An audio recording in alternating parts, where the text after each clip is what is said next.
जय श्री कृष्णा। दोस्तों, ये केवल एक कहानी नहीं है बल्कि धर्म के प्रति जागरूकता की मिसाल है। ये एक ऐसी हिंदी कहानी है जिसमें आपकी सनातन धर्म के एक रहस्यमय श्राप के बारे में धारणा साफ होगा। हिंदू सनातन शास्त्रों में काल सर्प दोष को एक अभिशाप की तरह माना जाता है। काल सर्प दोष हिंदू सनातन शास्त्र के मुताबिक व्यक्ति की कुंडली में ग्रह नक्षत्रों के योग से प्रायः कुछ न कुछ शुभ और अशुभ योगों का प्रारंभ होता रहता है। कुंडली में स्थित शुभ योग से जहां व्यक्ति को अच्छा फल प्राप्त होता है, वही अशुभ योग और दोष से जीवन में कुछ समस्याओं का सामना भी करना पड़ता है। काल सर्प दोष को शापित माना गया है।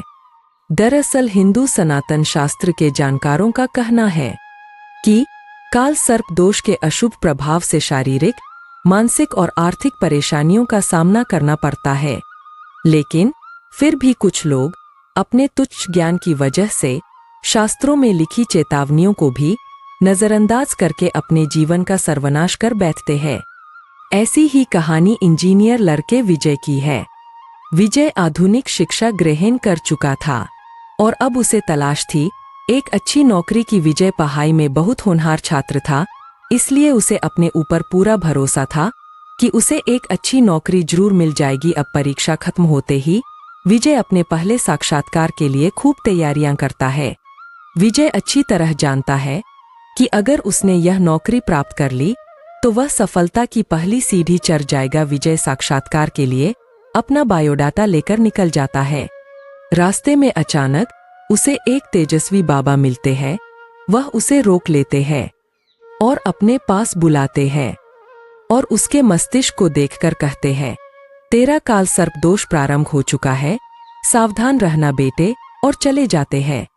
विजय को अपने साक्षात्कार के लिए देरी हो रही थी, इसलिए वह जल्दी जाना चाहता था।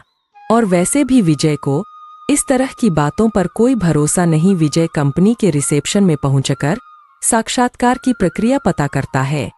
रिसेप्शन में बैठी महिला कर्मचारी विजय को एक कागज देती है और उसमें उसकी निजी जानकारियां भरने को कहती है। विजय कागज लेकर उसमें जानकारियां भरने लग जाता है। विजय के साथ साथ और भी प्रतिभागी साक्षात्कार में हिस्सा लेने आए हुए थे। कुछ ही समय में सभी अपनी अपनी जानकारियां भर के कागज रिसेप्शन में जमा कर देते हैं। घंटी बजते ही साक्षात्कार का दौर प्रारंभ हो जाता है। एक एक करके सभी प्रतिभागियों को साक्षात्कार अधिकारी अपने चेंबर में बुलाते हैं और सभी से कंपनी के कार्य से संबंधित प्रश्न पूछने लगते हैं। और कुछ घंटे साक्षात्कार चलते ही अधिकारियों को मानसिक थकान होने लगती है। फिर भी वह साक्षात्कार जारी रखते हैं और इसी बीच बारी आती है विजय की। अधिकारी कई घंटों से एक ही तरह के सवाल पूछ कर थक चुके थे, इसलिए विजय के आते ही वह अपने सवाल बदल देते हैं और विजय से उसके निजी जीवन से संबंधित कुछ तीखे सवाल करते हैं। विजय के माता पिता का तलाक हो चुका था। यह बात विजय किसी को बताना पसंद नहीं करता था, लेकिन साक्षात्कार अधिकारियों के सामने मजबूरी में उसे यह बात बतानी पड़ती है। और इसी बात पर जब अधिकारी विजय को अपमानित करते हैं तो उसे गुस्सा आ जाता है और वह अधिकारियों के मुंह में अपना कागज फेंककर साक्षात्कार चेंबर से बाहर निकल आता है। विजय ने साक्षात्कार की बहुत तैयारियां की थी, लेकिन अधिकारियों के ऐसे रवैये से उसका मनोबल टूट जाता है और वह सोच लेता है कि अब वह किसी भी साक्षात्कार में नहीं जाएगा। विजय अपने गांव लौट जाता है।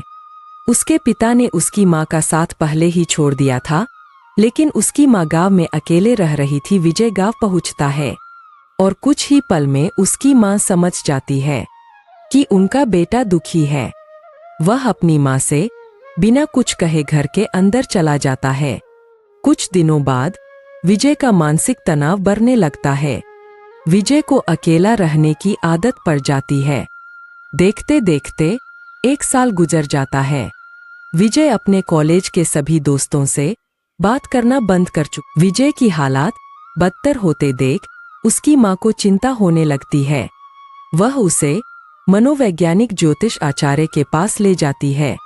हालांकि विजय वहां नहीं जाना चाहता, लेकिन अपनी माँ के जबरदस्ती दबाव देने पर उसे वहां जाना ही पड़ता है।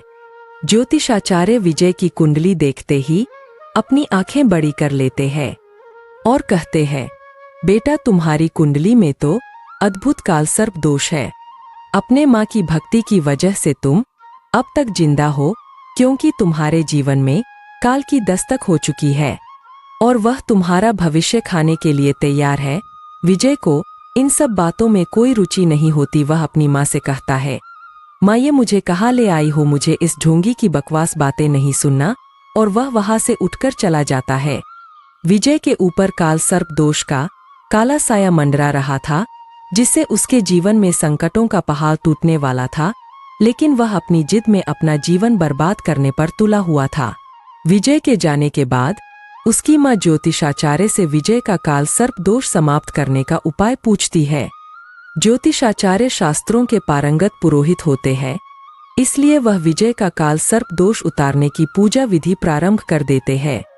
कुछ दिनों के अंदर विजय की स्थितियों में बदलाव होने लगता है।